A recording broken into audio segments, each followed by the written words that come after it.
Hai anak-anak, Assalamualaikum warahmatullahi wabarakatuh. Bagaimana kabarnya hari ini? Mudah-mudahan kalian semua dalam keadaan sehat walafiat ya. Nah anak-anak, dalam pertemuan kali ini kita masuk ke materi yang terakhir, yaitu materi tentang makna atau pesan kandungan Quran Surat Al-Kafirun. Nah, dalam pembelajaran kali ini kita akan mengetahui makna atau pesan dari Quran Surat Al-Kafirun dengan tujuan nanti kalian mampu menjelaskan makna atau pesan yang terkandung dalam Quran Surat Al-Kafirun. Kemudian nanti kalian harus mampu mengamalkan pesan yang terkandung di dalam Quran Surat Al-Kafirun dalam kehidupan nyata ya. Nah, anak-anak, kemarin kan kita sudah mempelajari Quran Surat Al-Kafirun secara umum ya. Apa itu artinya Quran Surat Al-Kafirun, di mana diturunkannya, berapa ayat. Nah, nanti di dalam Quran Surat Al-Kafirun itu ada makna atau pesan di mana salah satunya yaitu adanya indahnya saling menghormati. Nah, sekarang dalam video ini kita akan lebih mengenal lebih jauh, lebih dalam apa sih pesan yang terkandung di dalam Quran Surat Al-Kafirun. Nah, anak-anak, kita bahas yuk ayat per ayatnya. Bismillahirrahmanirrahim. Ayat yang pertama, Qul ya ayyuhal kafirun. Artinya, katakanlah Muhammad, wahai orang-orang kafir. Nah, di ayat yang ke-1 menjelaskan atau mempunyai makna, yaitu jawaban Allah Subhanahu wa taala melalui Rasulullah yang ditunjukkan kepada orang-orang kafir. Kemudian makna yang kedua di ayat yang ke-1 yaitu orang-orang kafir adalah orang yang tidak menerima ajaran Nabi Muhammad SAW untuk memeluk agama Islam. Kemudian ayat yang kedua, la a'budu ma ta'budun. Artinya, aku tidak akan menyembah apa yang kamu sembah. Nah, di dalam ayat yang kedua menjelaskan makna. Yang pertama, kita tidak boleh menyembah atau beribadah berdasarkan agama lain. Kemudian yang kedua, umat Islam hanya menyembah Tuhan yang Maha Esa, yaitu Allah Subhanahu wa taala, sesuai dengan ajaran yang terdapat di dalam Quran surat Al-Ikhlas, yaitu ayat yang pertama, Qul huwallahu ahad. Katakanlah bahwa Allah itu adalah satu. Ayat yang ketiga, wala antum abiduna ma a'bud.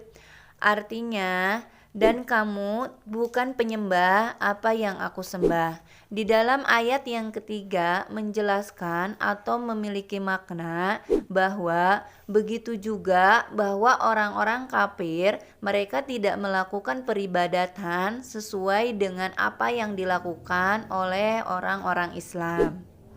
Masuk ke ayat yang keempat, wala ana abidum ma abattum.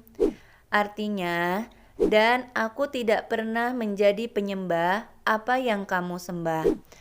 Makna yang terkandung di dalam ayat keempat menjelaskan, yang pertama, kita tidak boleh mencampur adukan ajaran agama.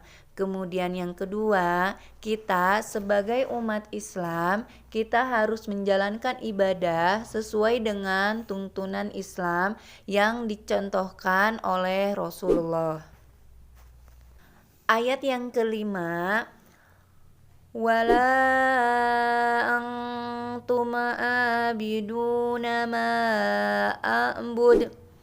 Dan kamu tidak pernah pula menjadi penyembah apa yang aku sembah.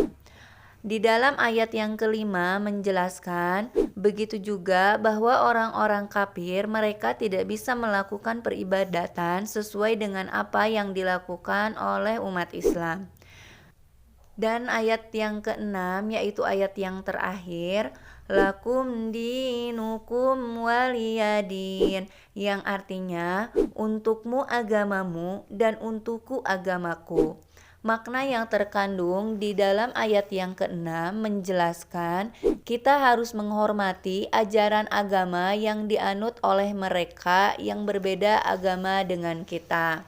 Kemudian, di dalam ajaran agama Islam, sesuai dengan makna yang terkandung di dalam Quran Surat Al-Kafirun ayat yang ke-6, kita tidak boleh memaksakan penganut agama lain untuk masuk ke dalam agama Islam, apalagi memaksa untuk beribadah sesuai dengan ajaran kita. Nah, setelah kita memahami makna ayat per ayat Quran Surat Al-Kafirun, maka kita mendapat gambaran ya bahwa di dalam Quran Surat Al-Kafirun itu terdapat beberapa pelajaran sebagai berikut. Secara umum, Quran Surat Al-Kafirun menjelaskan tentang pupusnya harapan orang kafir Quraisy untuk mengajak Rasulullah dan kaum muslimin untuk saling bertukar menyembah sembahan mereka masing-masing. Dengan tujuan agar Nabi Muhammad itu berhenti untuk berdakwah. Kemudian yang kedua, Nabi Muhammad tidak mau mengikuti tata cara ibadah orang-orang kafir di zamannya. Orang-orang kafir itu dipersilahkan beribadah sesuai dengan tata caranya sendiri dan begitupun kaum muslimin. Kemudian yang ketiga, kita dilarang mencampur adukan urusan agama dengan cara melakukan ibadah agama lain.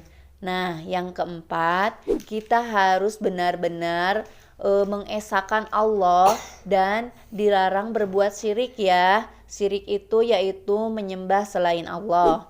Kemudian yang kelima, secara umum Quran Surat Al-Kafirun mengajarkan kepada kita sebagai umat manusia betapa pentingnya toleransi antar umat beragama. Dan yang keenam yaitu toleransi adalah sikap saling menghormati dan menghargai pemeluk agama lain dalam melakukan kegiatan ibadah. Nah, itulah makna yang terkandung dalam Quran Surat Al-Kafirun.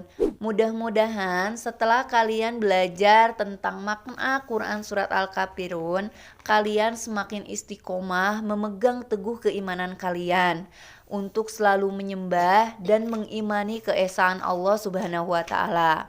Selain itu, mudah-mudahan kalian juga memiliki sikap toleransi dan menghargai kepada pemeluk agama lain supaya terciptanya kehidupan yang rukun dan damai. Nah, anak-anak, pada pembelajaran bab pertama tentang indahnya saling menghormati, pada bab ini kita sudah alhamdulillah telah menyelesaikannya. Nanti minggu depan kita berjumpa lagi di bab berikutnya. Sampai jumpa anak-anak. Assalamualaikum warahmatullahi wabarakatuh.